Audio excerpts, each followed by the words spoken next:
E o livro de hoje, As Brumas de Avalon, de Marion Zimmer Bradley.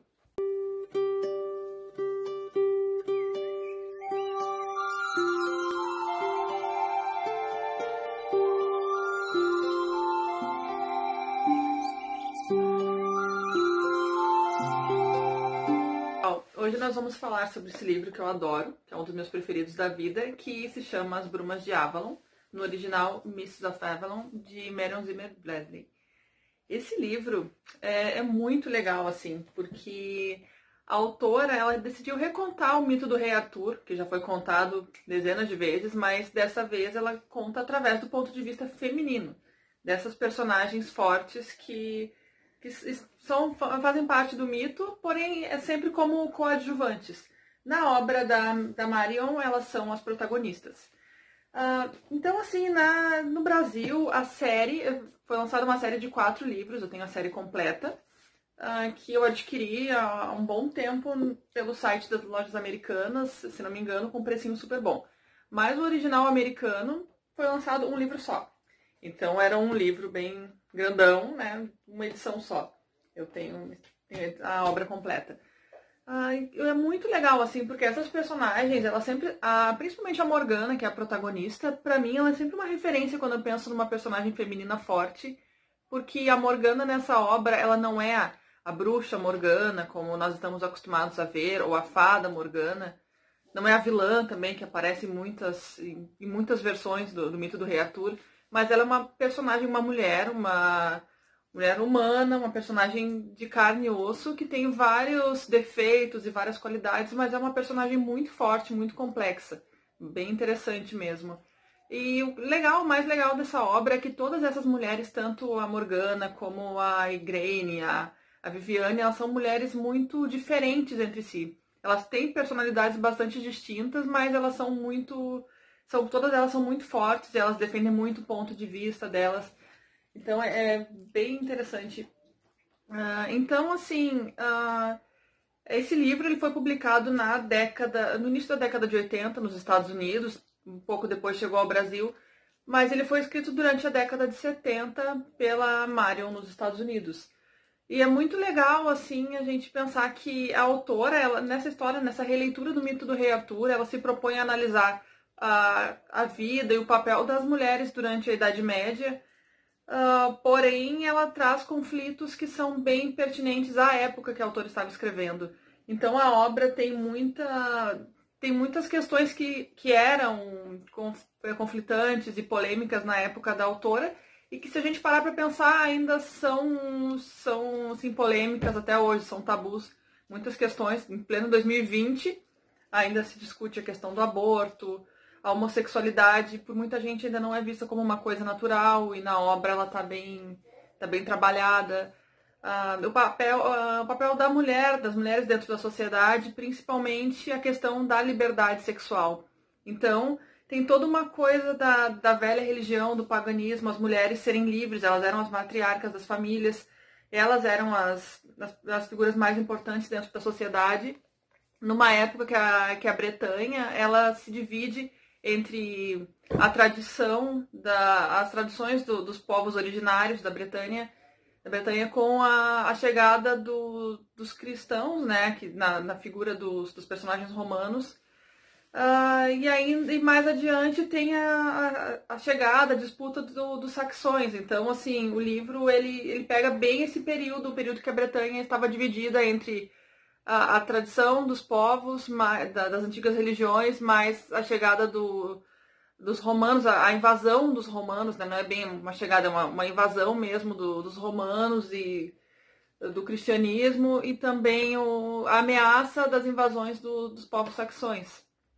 Então é um período bem conturbado da história, e nisso, então, assim, geralmente no mito do Rei Arthur, os personagens principais são os homens, o Arthur, os cavaleiros, aqueles homens que lutam, que vão pra guerra, que enfrentam os inimigos.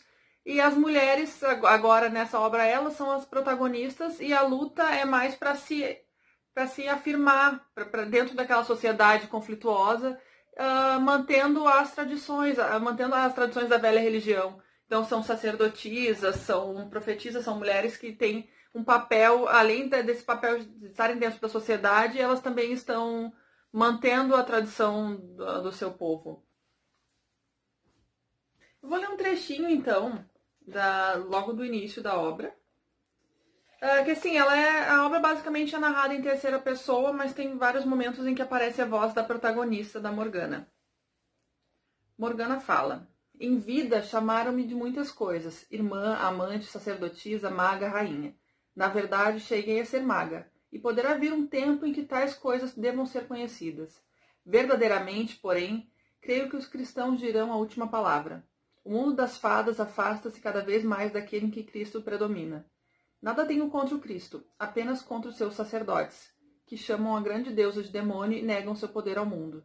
Alegam que no máximo esse poder foi o de Satã, ou vestem-na com o manto azul da Senhora de Nazaré, que realmente foi poderosa a seu modo, que dizem foi sempre virgem. Mas o que pode uma virgem saber das mágoas e das labutas da humanidade? Então a Morgana, ela o tempo todo ela tá dividida, ela assiste o mundo se transformando. O mundo em que o poder das mulheres, o poder da grande deusa, aos poucos ele vai sendo substituído pelo poder dos homens, pelos dominadores que vêm de fora, a religião do Cristo, né, a quem ela diz que não tem nada contra, mas que os sacerdotes eles vêm com toda uma religião que condiciona a mulher a um papel submisso dentro da sociedade, que ela será apenas a mãe, né, dos filhos desses homens. Ela não tem mais o poder de decidir a própria vida, nem o poder místico ao qual é atribuído. Por isso a Morgana fala no mundo das fadas, que acaba sendo distanciado, aquele mundo da fantasia, não da fantasia da ilusão, mas o mundo da magia, que para Morgana e para aquelas outras mulheres como a Viviane e a Igraine, é um mundo de magia, mas é um mundo de realidade. Elas vivem a magia no cotidiano. E esse mundo vai ficando cada vez mais distanciado, mais proibido. São coisas do demônio, enfim. Então tem personagens muito interessantes, como a Viviane, a Senhora do Lago, que ela acaba fazendo várias coisas até certo ponto condenáveis para manter aquela tradição. E ela acaba usando a Morgana mais tarde para manter a religião, a tradição do povo delas.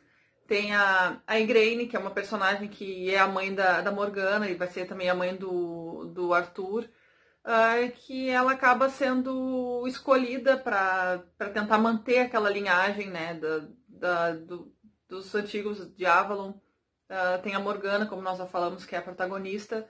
Tem a Morgause, que para mim é a personagem mais interessante de todas, porque ela tem 12 ou 13 anos no primeiro livro. E tem depois ela passa toda a vida, né? Enfim, mas ela é uma mulher muito inteligente.